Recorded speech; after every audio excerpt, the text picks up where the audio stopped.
বিগত যে 17 বছরে যে নির্বাচন দেখছি, দিনের ভোট রাতে করছে, মৃত মানুষ জীবিত হয়ে ভোট দিয়ে গেছে। প্রথম ভোট আমি চাই আমার একজন যোগ্য প্রার্থীকে আমার মূল্যবান ভোট দিয়ে তাকে জয়যুক্ত করতে।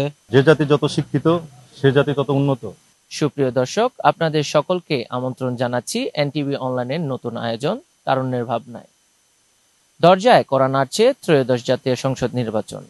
আসন্ন এই নির্বাচনকে ঘিরে তরুণ সমাজ কি ভাবছে তা জানতে আজ আমরা উপস্থিত হয়েছি নরসিংদী পলাশ সংসদীয় আসন 2-এ।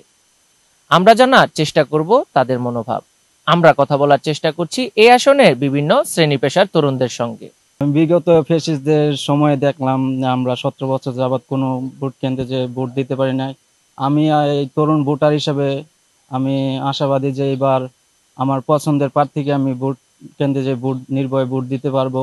এটা আমার প্রথম ভোট। আমি চাই আমার একজন যোগ্য প্রার্থীকে আমার মূল্যবান ভোট দিয়ে তাকে জয়যুক্ত করতে, যাতে আমাদের পলাশ থানার অনেক উন্নয়ন করতে পারে।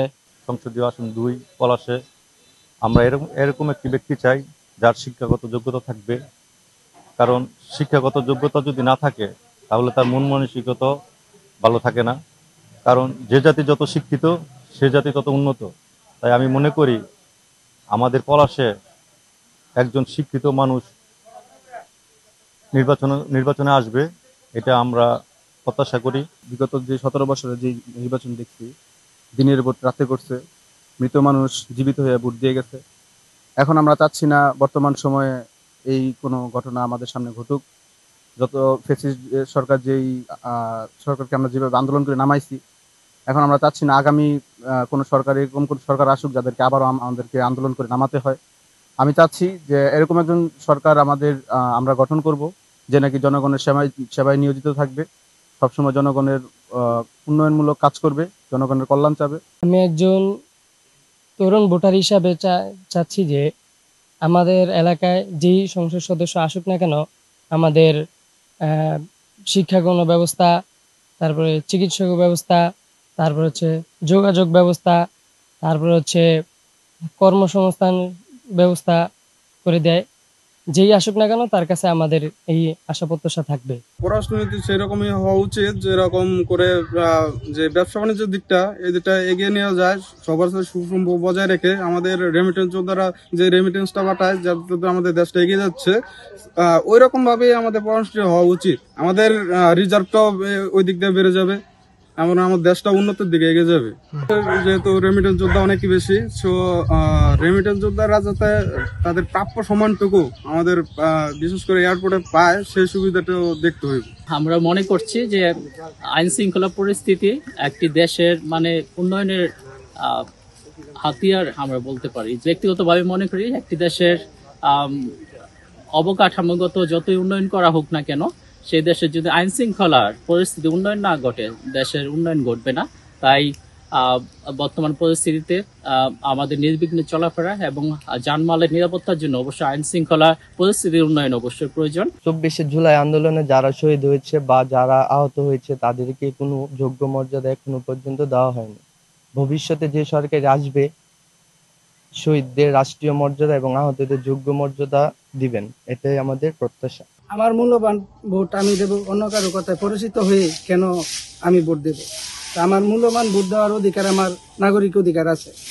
তো আমি যেহেতু একজন ভোটার, তো সেই হিসাবে আমি চাইছি যে এলাকায় যে ভালো এলাকার জন উন্নয়নের জন্য যে কাজ করবে, এলাকার যে রাস্তাঘাট উন্নয়ন ধরেন, তাছাড়া শিক্ষা ক্ষেত্রে মাদকাসক্ত নির্মূল, এক্ষেত্রে যারা নির্মূল করার জন্য থাকবে, কাজ করবে, আর যাকে যোগ্য প্রার্থী মনে হবে আমি তাকেই আমার মূল্যবান ভোটটি দিব। বর্তমানে যে আমাদের ইউনিস স্যার তত্ত্বাবধায়ক সরকার, ওনার কাছে আমরা আশা করছিলাম যে আমাদের শিক্ষাক্ষেত্রে এবং আমাদের কর্মসংস্থান ক্ষেত্রে ভালো কিছু করার চেষ্টা করছিলাম, বা সাধারণ পাবলিক ভাবছে ওই শিক্ষা ব্যবস্থা উন্নতি হবে এবং সাধারণ পাবলিক বা আমাদের যে স্টুডেন্টরা এরা লেখাপড়া করার পরে যে একটা চাকরির জন্য আশাবাদী ছিল, বা আমাদের যে পোশাক শিল্প বা আরও নানান ধরনের যে কলকারখানা আছে ওই দিক দিয়ে ভালো কিছু উন্নতির দিকে হবে। ওই দিক দিয়ে চেষ্টা করলে দেখি যে না, কিছুই হচ্ছে না এবং দিন দিন দেশে আরো অবনতি হচ্ছে। ওই দিক দিয়ে বলতে গেলে আমাদের ইউনিস স্যার ব্যর্থতার দিক দিয়ে চলে গেছে আর কি, আমি মনে করি আর কি। কারণ আরো যে আমাদের, আমি তো একটা ছোট মানুষ বা আমার যে আরো জ্ঞানী লোক আছে, এরা হয়তো আরো ভালো কিছু বলতে পারবে। দ্রুত যদি নির্বাচনটা হয়, তো যে কোনো একটা আমাদের যে বাংলাদেশে যে রাজনীতি যে কোনো পার্টিরা যদি দলে ক্ষমতা আসে, আশা করি আমাদের দেশটা আরো ভালোর দিকে যাবে, উন্নতির দিকে হবে। আমি যদি একজন সংসদ সদস্য হতাম, তবে আমি অবশ্যই চেষ্টা করতাম, বিশেষ করে আমাদের কুড়াইতলি থেকে ঘোড়াশাল অব্দি যে রাস্তা গ্রামের ভিতর দিয়ে গেছে, এটা দিয়ে প্রচুর পরিমাণে ট্রাক, খাদ্য বোঝাই লরি, ট্রাক, তারপরে ভ্যান চলাচল করে, নসিমান চলাচল করে এই রাস্তাটা নির্মাণ করতাম। প্রায় 4.5 বছর ধরে এই রাস্তাটার বেহাল দশা, এমনকি অনেক অসুস্থ রোগী এই রাস্তা দিয়ে কিন্তু মানুষ চলাচল করে না। আর একটা বিষয় হচ্ছে, আমাদের এলাকাতে প্রচুর পরিমাণে মাদক বিক্রি হয়, বাংলা মদ, ফেন্সিডিল, ইয়াবা, তারপরে গাঁজা। কিছুদিন আগে আমাদের এলাকাতে 25 কেজি গাঁজা সহ ধরা পড়ছে। চেষ্টা করতাম এইসব নিয়ন্ত্রণ করা। আরেকটা বিষয় হচ্ছে, যারা গরিব মানুষ আছে, বিশেষ করে যারা মেহনতি মানুষ, যারা অটো চালায়, রিক্সা চালায়, ভ্যান চালায়, তারপরে মিশুক চালায়, এদের থেকে বিভিন্ন জায়গা থেকে টাকা সংগ্রহ করে, যারা চাঁদাবাজি করে খায়, এদেরকে গারো দেওয়ার চেষ্টা করতাম। আমি যেহেতু হতে পারবো না, এখন বিষয় হচ্ছে আমরা এমন একটা মানুষ চাই যে আসলে দেখতে মানুষ না, ভিতরে মানুষ। সুপ্রিয় দর্শক, এতক্ষণ শুনছিলাম নরসিংদী পলাশ সংসদীয় আসন 2-এর তরুণ ভোটারদের মনোভাব। তাদের এই মূল্যায়ন রাষ্ট্র গঠনে সহায়ক ভূমিকা পালন করবে, এমনটাই প্রত্যাশা। নরসিংদী থেকে শুভ্রজিৎ সাহা পিয়াল, এনটিভি অনলাইন।